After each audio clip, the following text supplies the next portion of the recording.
우리가 이제 가끔씩 뉴스를 보면 운동선수들이 그 경기에도 나가고 출전을 하는 좋은 성적을 거두는 유명한 선수들이 갑자기 실력을 발휘하지 못하는 그런 경우도 있습니다. 그래서 출전도 하지 못하고 늘 벤치에 앉아 있는 모습을 보게 되는데요. 그때 이제 언론에서 이야기할 때는 슬럼프에 빠졌다. 저 선수가 슬럼프에 빠져가지고 이렇게 지금 실력을 발휘하지 못한다. 안타깝다. 뭐 이렇게 이야기하는 경우를 종종 볼 수가 있습니다. 이 슬럼프라고 하는 것은요. 짧게 끝나기도 하지만 어떤 경우는 길게 이어지기 때문에 그 슬럼프에 빠진 선수에 치명적인 영향을 가져다주는 경우도 또 있습니다. 이 슬럼프는 선수들에게만 있는 것이 아니고요. 일반 사람들에게도 똑같이 찾아옵니다. 그래서 대부분의 사람들은 살아가면서 한두 번 정도는 슬럼프를 경험하게 됩니다. 좋게 말해서 슬럼프지 삶에서 지워버리고 싶은 순간들, 삶에서 잊어버리고 싶은 그런 암흑기가 바로 슬럼프입니다. 가정에도 보면요. 경제적인 암흑기가 있습니다. 또 이 개인도 보면 건강에 대한 그런 암흑기가 있고요. 사업에서도 암흑기, 이런 어려운 시간들을 겪었고 또 지금 겪고 있는 사람들도 있고 앞으로도 이런 슬럼프, 암흑기를 겪을 수가 있다는 것입니다.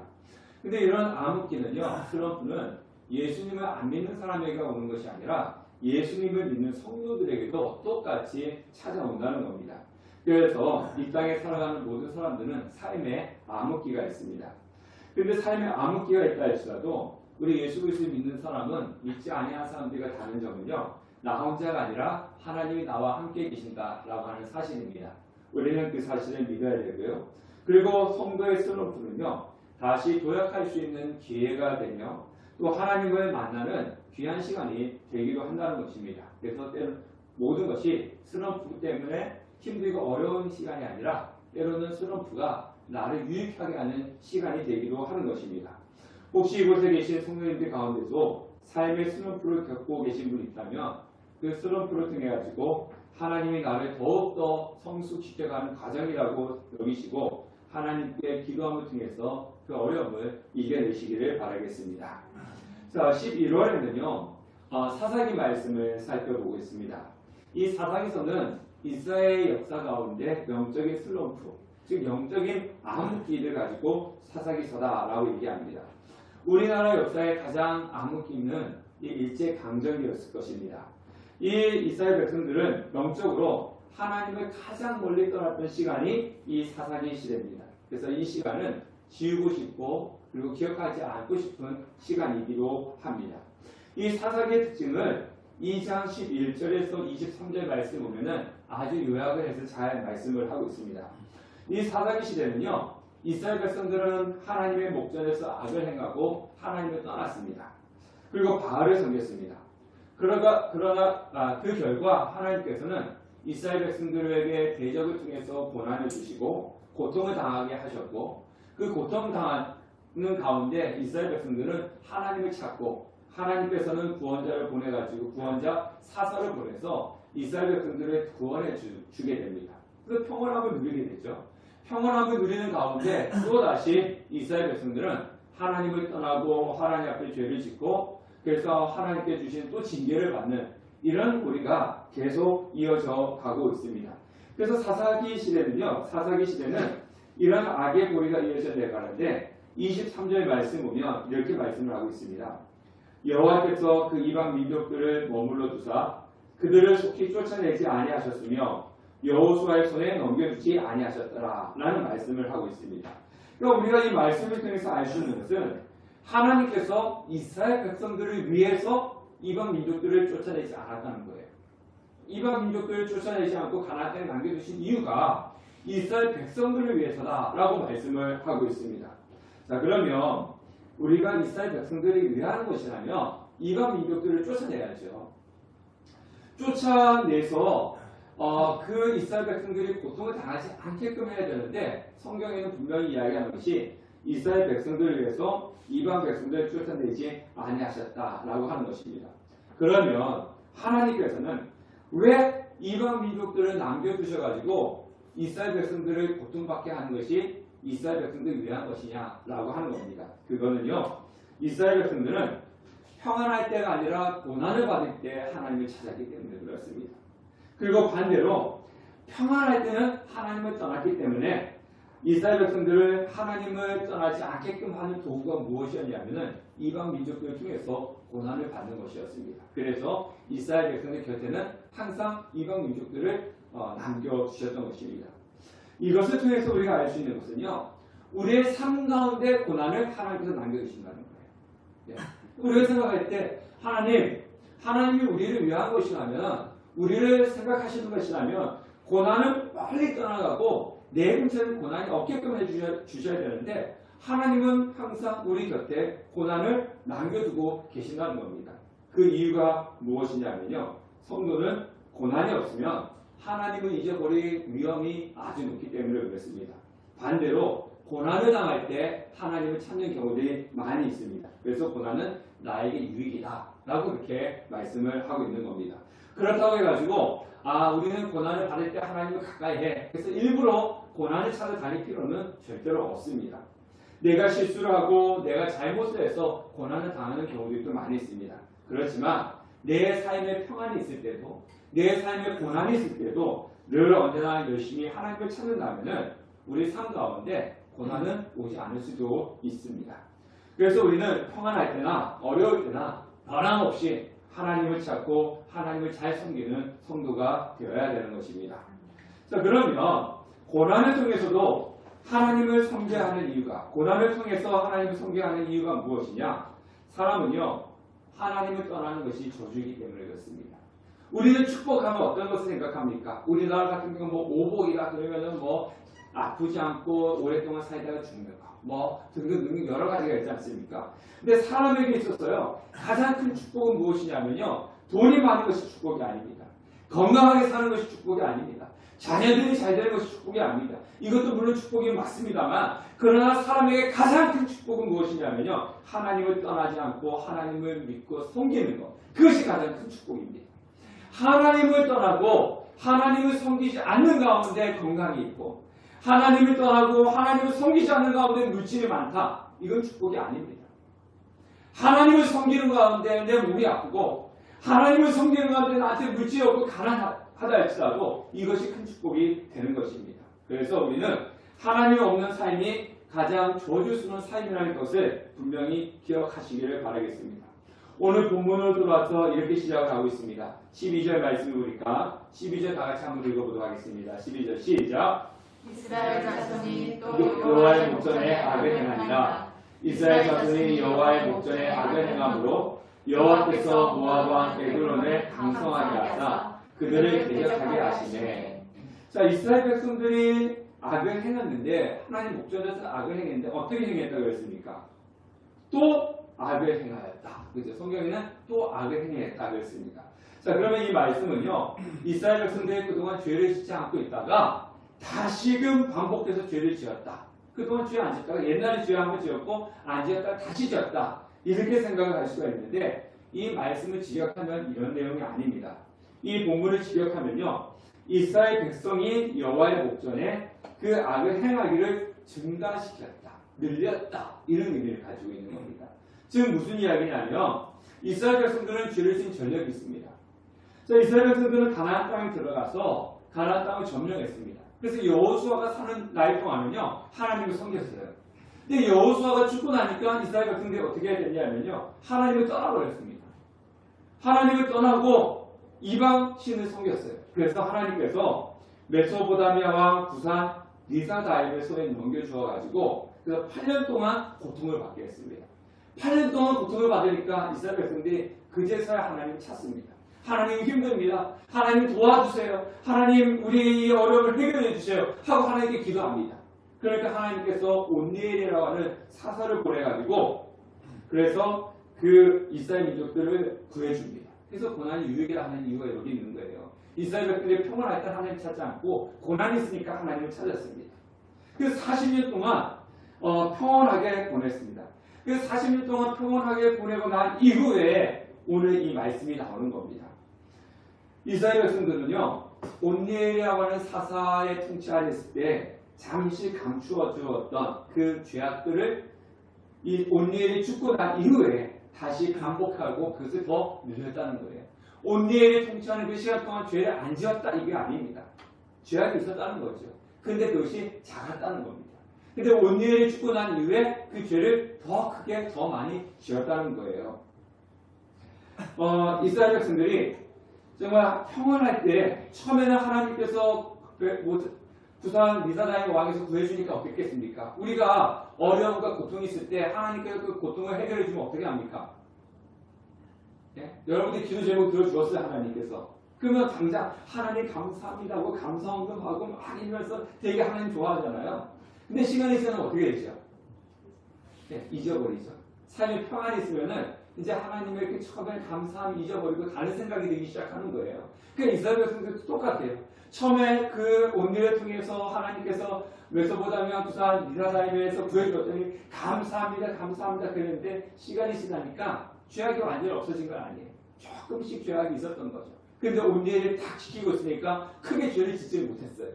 그럼 온유를 죽고 나니까 이때다 싶어갖고 그 죄를 조금 지었던 죄를 크게 짓는 일이 오늘 이 말씀에 일어나고 있는 것입니다.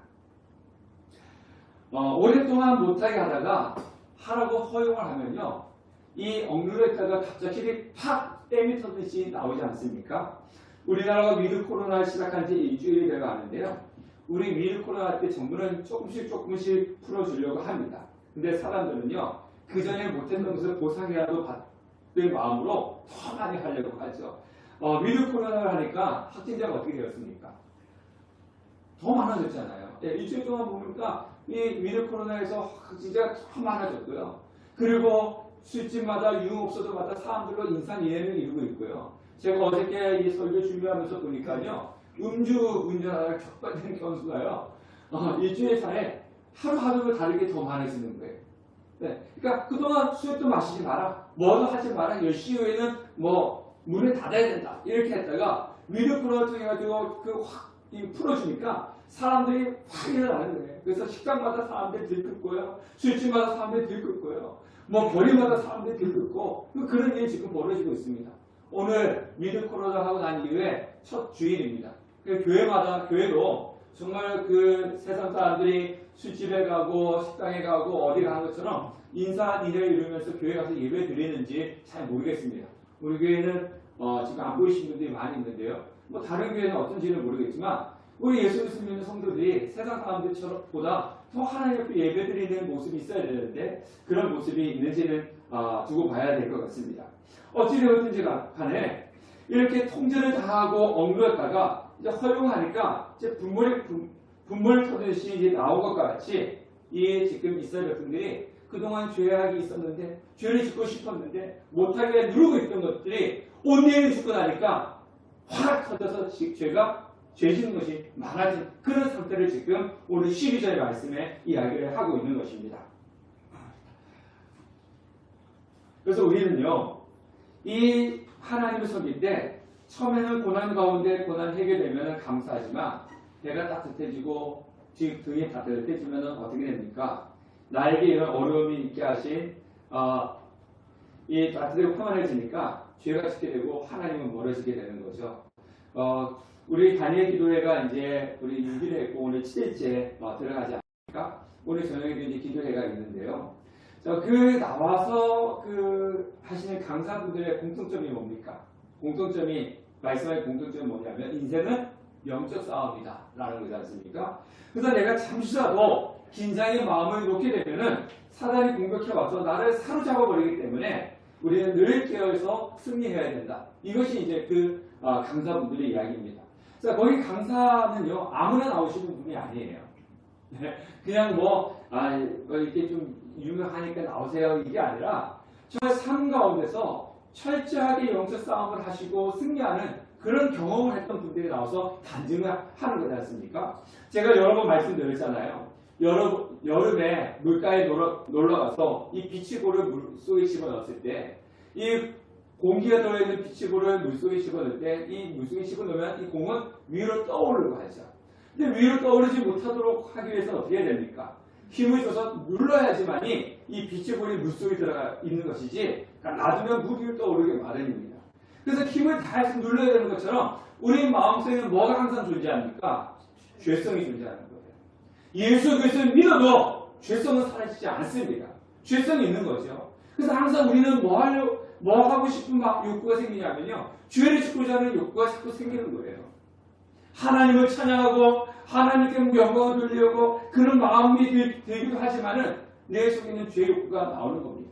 그래서 누군가 나에게 뭔가 잘못하면은 뭐 보복하고 싶은 마음이 있고 미움이 생기고 하나님 앞에 예배드리기보다는 좀 쉬고 싶고 이제 겨울이 돼요. 겨울이면 어떻습니까? 이불 속에 들어가고 싶잖아요. 잘 나오고 싶지 않지 않습니까? 이럴 때는 교회 오늘 한번 빠지면 어떨까? 이런 나오고 싶지 않은 그런 마음이 생기는 겁니다. 이 죄성입니다. 이런 죄성이 내 속에 있는 내면에서 자꾸 나오려고 할 때 어떻게 해야 됩니까? 성령의 힘으로 영적인 힘으로 눌러야 되는 거죠. 그 누르기 위해서는 우리가 깨어있어야 되고 그 누를 수 있는 힘이 무엇이냐? 바로 기도라고 하는 것입니다. 항상 사단은요. 우리를 바로 자신의 힘으로 잡기 위해서 우리를 공격하고 있지 않습니까? 그 사단에게 사로잡히지 않기 위해서는 깨어서 영적으로 있어야 되는 것입니다. 이스라엘 백성이 고난당할 때 하나님을 찾으면서 잠시 가두어두었던 그 죄성이 평안할 때 고개를 들기 시작하였고요. 온 일이 진짜 그냥 튕겨져 나온 거예요. 그래서 죄를 지었더라가 뭐냐면은 그만큼 크게 죄를 지었더라. 이렇게 말씀을 하고 있는 것입니다. 하나님은요, 이스라엘 백성들이 죄를 짓는 순간 징계하지 않습니다. 무슨 얘기냐면요, 하나님이 이렇게 지켜보고 있다. 녀석들이 잘하고 있나, 못하고 있나, 죄 짓고 있나, 안 짓고 있나, 이렇게 지켜보고 있다가 죄 짓는 순간 탁 때리고, 그런 분이 아니시라는 거예요.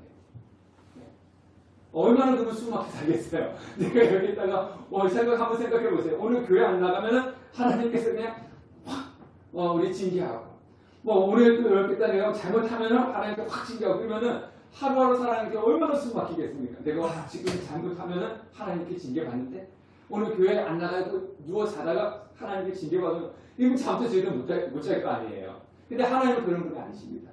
하나님은 어떤 분이십니까? 지켜보고 계시다가 징계하는 분이 아니라 오래 참으시고 인내하시는 분, 그분이 바로 하나님이십니다. 그래서 우리를 보는 참으시는 분이시에요. 야, 그만하고 하나님께 돌아와라. 이제는 하나님을 떠나있지 말고 돌아와라. 기다리시는 분이 바로 하나님이십니다. 그런데 언제 하나님께 심판하고 징계하십니까? 죄가 가득 찼을 때. 그래서 이 땅에는요, 하나님께서 이제는 더 이상 가만히 놔두면 안 될 것 같을 때 하나님께서 징계를 하시는 거예요. 여러분들 예배 한번 빠진다고 하나님께서 징계하시던가요? 아닙니다. 그죠? 내가 죄 한번 지었다고 해서 그냥 하루에도 벼락이 때려도 나를 징계하셨던가요? 아닙니다. 하나님 그렇게 하지 않으세요. 그런데 예배가 한 번 빠지고 두 번 빠지고 한 번 두 번 빠지고 한 달이 되고 한 달, 두 달 빠지다 보면 1년이 되고 2년이 되고 3년 동안 하나님과 멀리 떨어져 있을 때 하나님께서는 이제는 더 두고 볼 수 없다. 이제 놔두면은 하나님을 완전히 떠나버리겠다. 그때 징계를 하시는 거예요. 그때는 사업이 망할 수도 있고요. 그때는 큰 병이 걸릴 수도 있고요. 어떤 방법을 하든지 하나님 징계하시는 겁니다. 그러니까 그 전에 어떻게 해야 되는 거예요? 하나님께 징계하시기 전에 돌이켜야 된다는 거죠. 회개하고 돌이켜야 되는 거예요. 그래서 다니엘 기도에 나와서 간증하신 분들이 대부분이 갈 때까지 갔다가 하나님께 징계를 받고 돌아오신 분들입니다. 그 간증을 하는 거예요. 저와 여러분들은 끝까지 안 가시길 바라겠습니다. 노아 시대 때 보면요, 하나님께서 홍수로 그 세상 심판했잖아요. 근데 성경에 보면은 뭐라고 얘기하고 있냐면요, 죄가 관영했기 때문에. 관영이라는 건 뭡니까? 죄가 가득 찼을 거예요. 네, 죄가 가득 찼어요. 소돔과 고모라도요, 왜 멸망했습니까? 의인 10명이 없었어요. 예, 의인 10명이 없을 정도로 죄가 가득 찼을 때. 남유다가 왜 멸망했습니까? 의인 1명이 없을 때. 하나님께서 이 예루살렘 성을 위해서 기도하는 사람을 찾았는데 한 명도 없었어요. 그래서 하나님께서 징계를 하신 거예요. 우리도 마찬가지입니다. 우리도 마찬가지이기 때문에 우리는 늘 깨어 있어야 되는 겁니다. 죄가 내 가운데 가득 찼어. 하나님께서 이제는 더 이상 놔둘 수 없다. 라고 할 때까지 가지 말고 우리는 알아서 스스로 하나님을 잘 섬기는 그런 성도님들이 되시기를 바라겠습니다. 지금 이스라엘 백성들이 평안의 시기 가운데 온리엘이 죽자 하나님 목전에서 이전보다 더 많은 죄를 지었습니다. 그래서 오늘 성경에 보니까 누구 이렇게 세웠습니까? 12절에 누굴 하나님께서 강성케 했습니까? 12절 말씀을 다 같이 한번 봅시다. 12절 말씀 봅시다. 12절 누구를 강성케 했습니까? 하나님께서? 예. 그렇죠. 모압왕 에글론을 강성케 했습니다. 그래서 이스라엘 백성들을 괴롭히게 하고 고난을 주었다는 거죠. 자, 에글론이 강성한 이유가 뭡니까? 하나님께서 강성하게 했기 때문이에요. 에글론이 잘 된 이유는요, 하나님께서 강성했기 때문에 잘 된 겁니다. 하나님은요, 성도들만 잘되게 하지 않습니다. 또 하나님은요, 예수 안 믿는 사람들에게만 징벌하지 않습니다. 때로는 반대가 될 수도 있어요. 예수 믿지 않는 사람들에게도 하나님께서 잘되게 하시는 경우도 있고요. 예수 믿는 성도들에게도 하나님께서 징벌하시는 경우도 있습니다. 고난을 주시기도 하십니다. 하지만 결론은 하나님을 믿는 성도들이 위한 사실이라는 겁니다. 자, 풍성함 속에서 하나님을 떠나 죄를 짓던 이스라엘 백성들이 고난을 당하니까 어떻게 됩니까? 네? 자, 풍성함 속에서 죄를 지었는데 하나님께서 모압왕 에글론을 강성케 해가지고 그들을 대적하게 만들었습니다. 그러니까 15절 말씀에 보니까 이스라엘 자손이 여호와께 부르짖으며, 자, 이스라엘 백성들이 언제 부르짖었어요? 40년 동안 평안했을 때 부르짖었습니까? 아니죠. 모압왕 에글론에게 고난을 당할 때, 18년 동안 고통을 당할 때, 그때 가서야 하나님께 부르짖었습니다. 하나님을 다시 찾기 시작했다는 거죠. 하나님 다시 찾으니까 하나님께서 누굴 세우셨습니까? 15절 말씀 보니까 이스라엘 자손이 여호와께 부르짖으며 여호와께서 그들을 위하여 한 구원자를 세우셨으니 곧 누구라고요? 베냐민 사람 게라의 아들 외손잡이 에웃이라. 예. 베냐민 사람 게라의 아들 외손잡이 에웃을 하나님께서 세우셨습니다. 하나님은요, 우리의 기도를 들으시는 분이시죠. 이스라엘 백성들이 18년 동안 그 평안한 속에 있다가 18년 동안 고난을 당하고 나니까 그때서야 하나님을 부르짖으셨습니다. 그러니까 하나님께서 그 기도를 들으시고 응답을 하셨습니다. 그래서 우리는요, 분명히 하나님께서 우리 기도를 들어주시기 때문에 나에게 어떤 고난이 있고 어떤 어려움이 있다 할지라도 원망과 불평하는 시간에 뭐 하라고 얘기합니까? 기도하라는 거죠.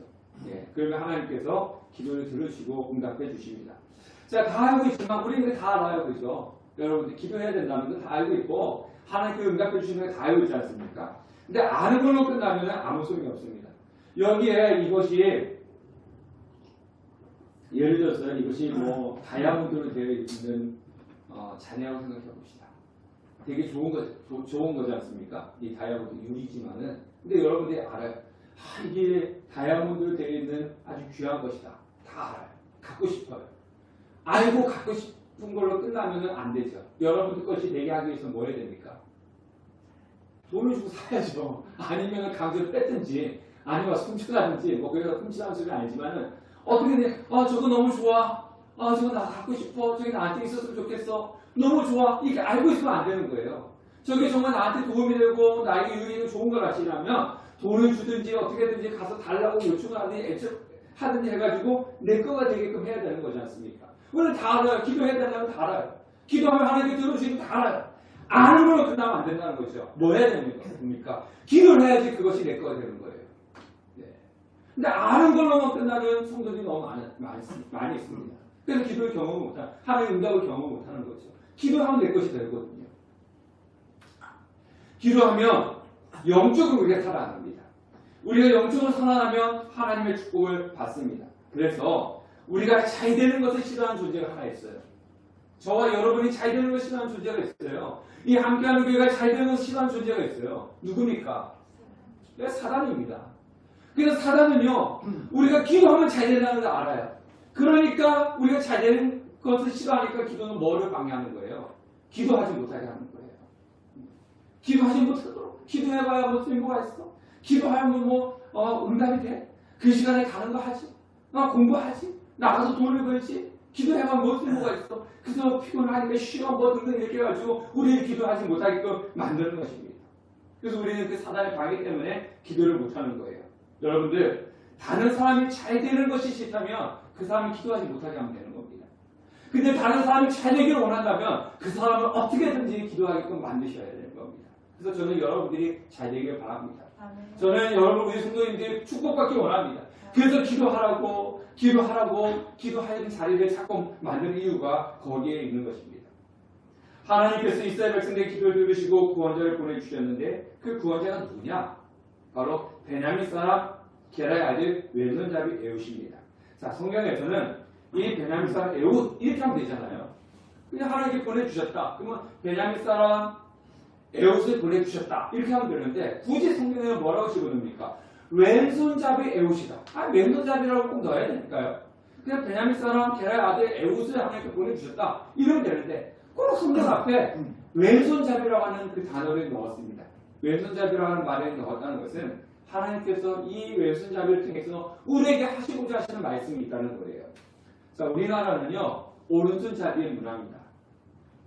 그래서 우리나라뿐만 아니라 대부분의 나라가 오른손잡이의 문화일 것입니다. 그러다 보니까 이 물건 하나 만드는 것도요 오른손을 쓰는 사람들이 편하게끔 물건을 만듭니다. 뭐 컴퓨터는 마우스도 그렇고요, 뭐 등등 이 오른손 사람들이 사용하기 편하게끔 만듭니다. 물론 요즘은 왼손을 쓰는 사람들 위해서 왼손 사람들이 편하게 할 수 있는 물건도 만들기도 하지만 아직 그 소수이기도 합니다.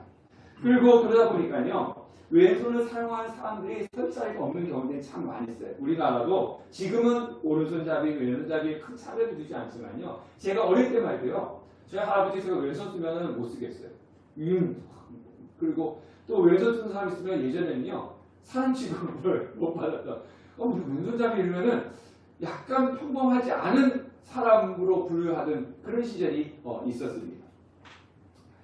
그러니까 왼손을 사용하면은 장애인 취급을 받았던 시절이 있었다는 거죠. 이스라엘도요 오른손잡이의 문화입니다. 그래서 성경에 보면요 하나님께서 잡을 때 왼손을 잡았다 이런 표현 안 하잖아요. 오른손을 잡았다, 그죠? 그리고 예수님이 하나님 보좌 어디에 앉아 계세요? 우편에. 예, 예수님이 하나님 보좌 우편에, 왼편에 없고 우편에 있다. 이게 아니라 우편이라고 하는 것은요 이스라엘 문화의 오른손의 문화입니다. 그래서 우편에 앉아있어야지 더 높은 자리고 더 친밀하고 더 능력있고 이런 것을 의미하는 거죠. 예. 그런데 오늘 성경에서 보니까 이 왼손잡이, 근데 이 왼손잡이의 옷은요 우리가 생각할 때 왼손잡이는 어떤 사람을 생각합니까? 오른손을 사용하는 것보다 왼손을 더 잘 사용하는 사람, 그죠? 이것을 가지고 왼손잡이라고 그러지 않습니까? 그러니까 오른손도 사용할 수 있는데 오른손보다 왼손을 사용하면서 더 발달되어 있는 사람이 왼손잡이지 않습니까? 근데 오늘 성경에 나오는 에웃은 그런 사람이 아니라는 거예요. 왼손잡이 에웃은 우리가 생각하는 그런 왼손잡이가 아니라 이 사람은 오른손을 사용할 수 없기 때문에 왼손을 사용해야 되는 왼손잡이입니다.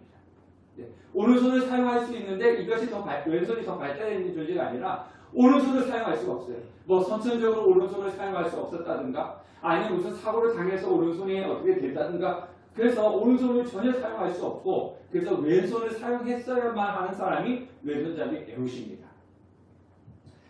이제 각 당의 대선 후보들이 정해졌지 않습니까? 각 당의 대선 후보에 나올 정도면요 화려한 경력을 가지고 있어야 되고 능력이 있어야지 가능합니다. 뭐 제가 뭐 어디 당에 가가지고 나 대선 후보 나오려고 하는데요 이러면은 뭐 그 당에서 받아줄까요? 저는 저 같은 사람은 잘 안 받아줄 것 같아요. 예. 그래서 이 각 당의 이제 후보들이 이제 곧 뭐 일어납니까? 이제 그 경쟁을 하게 되는데요. 그러면 서로 이제 비난하는 거죠. 저 사람은 저는 약점이 있고 저 사람은 저는 잘못이 있고 그래서 그 사람을 흠집을 해서 이런 사람이 어떻게 대통령이 될 수 있겠습니까? 이제 이렇게 하는 거지 않습니까? 그러니까 지도자가 되기 위해서는요. 뛰어난 능력이 있어야 되고 화려한 경력을 가지고 있어야지만 지도자가 될 수 있는 거예요. 자, 우리가 첫 번째 사사가 온니엘이었는데요. 이 온니엘은 기라세벨을 정복했던 그래서 용맹함을 인정받았던 그런 훌륭한 사람이었습니다. 그러니까 온니엘이 사사가 될 때는 저 사람은 훌륭한 장수야. 저 사람은 뛰어난 사람이야. 저 사람은 우리 지도자가 되어도 돼. 이렇게 모든 사람이 인정할 수 있는 사람이었습니다. 그런데 두 번째로 세움을 받은 사람이 누구냐? 에웃이라고 했다는 거죠. 왼손잡이. 정말 평범하지 않은 떨어져 있는 사람이 지도자가 됐다는 거예요. 그런데요, 이 사람이 하는 일이 뭐였습니까? 에웃이 하는 일이 뭐였습니까? 모압 왕 에글론에게 공물을 바치는 일을 관할하는 사람이었습니다.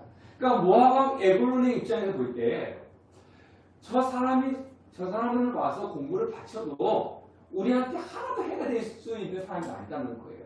뭐 골리앗과 같은 장수가 이 공물을 바치는 사람이 되었다면요, 저 사람이 칼을 차고 와도 갑자기 나한테 달려들어서 해를 끼치면 어떻게 하지?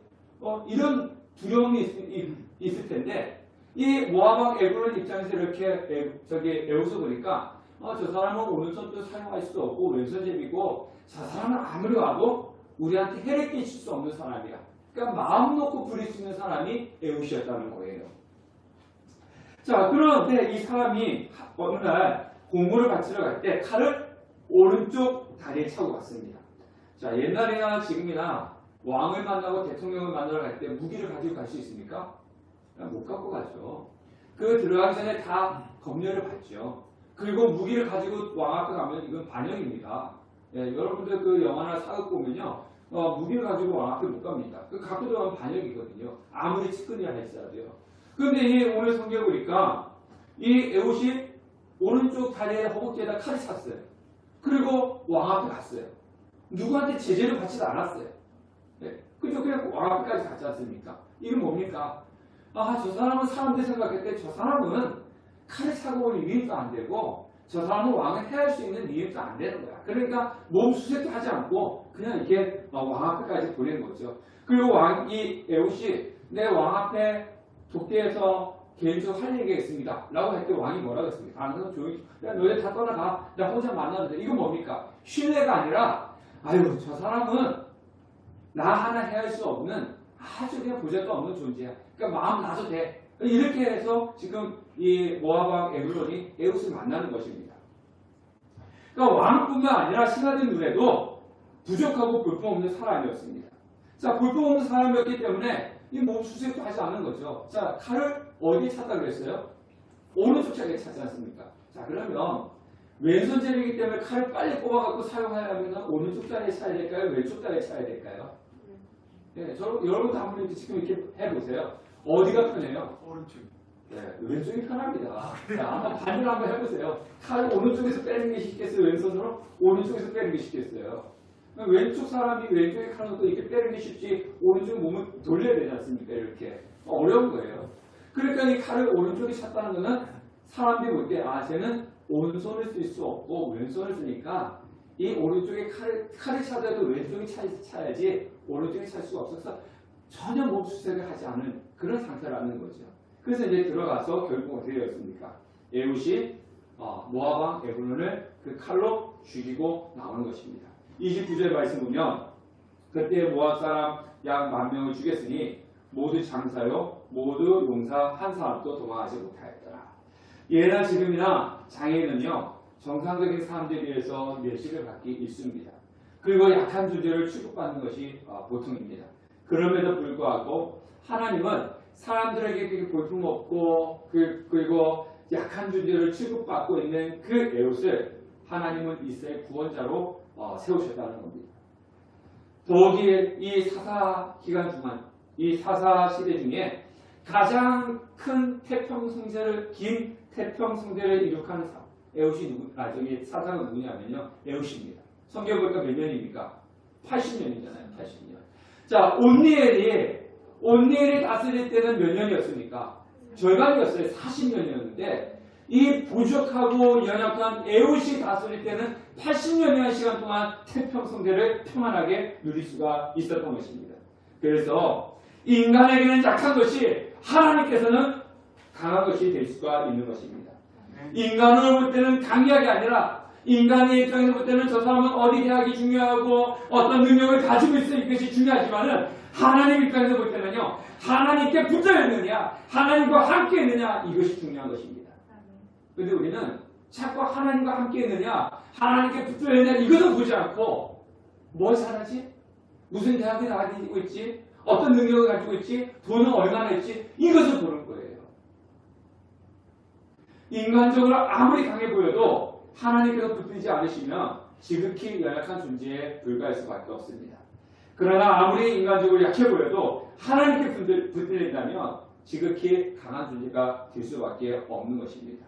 하나님은 약한 자를 통해서 큰 일을 이루실 수 있는 분이시고 그렇게 이루시는 분이 바로 하나님이십니다. 그래서 나는 이것밖에 안 되는데 나는 다른 사람에 비해서 이것밖에 안 되는데 나는 연약한데 내가 무엇을 할 수 있을까? 이런 생각하지 마시고 하나님께 붙들렸다면 우리는 애굽보다도 더 크게 하나님께 쓰임 받을 수 있는 거예요. 우리 함께하는 교회도 마찬가지입니다. 제가 늘 기도하지만은 하나님 이 약한 교회, 적은 교회 그렇게 하지만요. 근데 사람의 눈에 볼 때는 성령님도 몇 분 안 돼요. 그리고 연약합니다.